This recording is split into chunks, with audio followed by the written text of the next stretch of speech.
5, a palavra do Senhor nos diz assim: Moisés apacentava o rebanho de Jetro, o seu sogro, sacerdote de Midian, e levando o rebanho para o lado oeste do deserto, chegou a Horebe, o monte de Deus. Ali, o anjo do Senhor lhe apareceu numa chama de fogo, no meio de uma sarça. Moisés olhou e eis que a sarça estava em chamas, mas não se consumia. Então disse consigo mesmo: vou até lá para ver essa grande maravilha, porque a sarça não se queima. Quando o Senhor viu que ele se aproximava para ver, Deus do meio da sarça chamou e disse: Moisés, Moisés. Ele respondeu: eis-me aqui.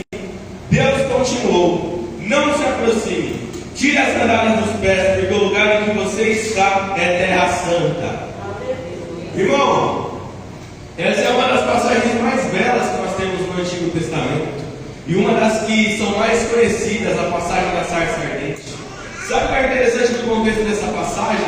É que aqui quem está ainda é Moisés, um Moisés já velho, que havia fugido do Egito, um Moisés que já tinha uma família formada, morando lá em Midian, um Moisés que provavelmente nem tinha mais expectativa para a vida dele, mas é nessa condição que Deus o chama para liderar o povo de Israel, que Deus o chama para libertar aquele povo da opressão do Egito. Irmão, só isso por si só já nos ensina que se Deus tem um chamado na sua vida, se Deus está te chamando, não importa qual seja a sua condição, Ele tem um propósito para você. Glória a Deus. É interessante que Moisés, ele vai até aquele lugar onde Deus o chamou, interessado naquela sarça. A sarça chama a atenção de Moisés, mas o interessante é que Moisés ele é pastor de ovelhas.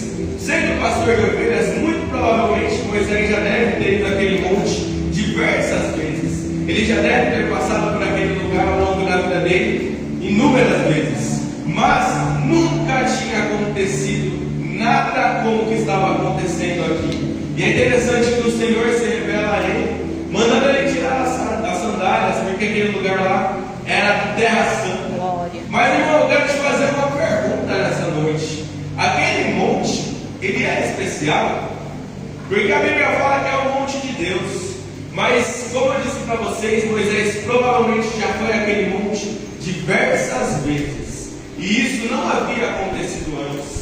Aliás, é interessante a gente pensar que o Monte Horebe hoje é um ponto turístico, inclusive, lá em Israel. E não acontece nada parecido nos dias de hoje naquele lugar. Outra pergunta: esse templo aqui, ele é especial? Você é especial? Irmão, o monte não é especial, o templo não é especial, eu e você não somos especiais, porque o que faz com que aquele lugar seja terra santa é a presença de Deus, é a presença de Deus que torna o monte. Ô, glória! O templo, o culto só é especial por causa da presença de Deus.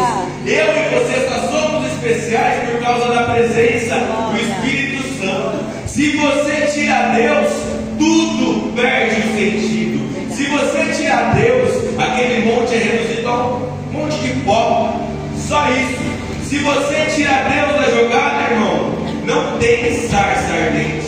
A sarça é reduzida a pó. Se você tira Deus, Moisés não vai encontrar nada lá. Não tem chamado para Moisés, não tem propósito, porque o que faz com que tudo isso tenha sentido é Deus. A minha e a sua vida só tem sentido por causa de Deus. Aleluia. Moisés não encontrou algo especial porque viu uma sarça. Moisés encontrou algo especial porque ele foi naquele monte e encontrou Deus naquele lugar. Então, irmão, isso é o que realmente importa. Eu te pergunto, quanto tempo do seu dia você tem dedicado para buscar a presença de Deus? Seja por meio da oração, seja por meio do jejum, seja por meio da leitura da palavra. Porque, irmão, a quantidade de tempo que você dedica para buscar a presença de Deus vai dizer o quanto você está pisando em terra santa. Irmão, se nessa noite você veio aqui, se você quer viver o sobrenatural, se você quer viver o milagre, se você quer viver o extraordinário de Deus, então busque a presença dele. Ele está aqui nessa Aleluia. noite. E Ele